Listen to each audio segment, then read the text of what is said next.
হ্যাঁ, রথের কাঠ সব পড়ে রয়েছে, এই যে সব তৈরি হচ্ছে। আর কদিন পরেই রথযাত্রা।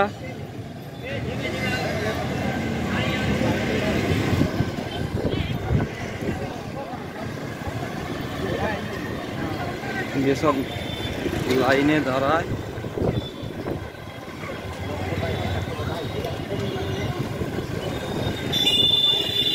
এটা দিয়ে রথ যায়, রথ যাওয়ার রাস্তা এটা।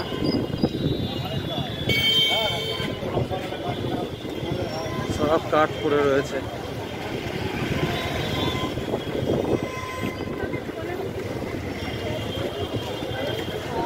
মন্দিরের কাছে চলে এসেছি। সুন্দরভাবে কাঠ যেমন যা লাগবে সেরকম সব চেরা হচ্ছে।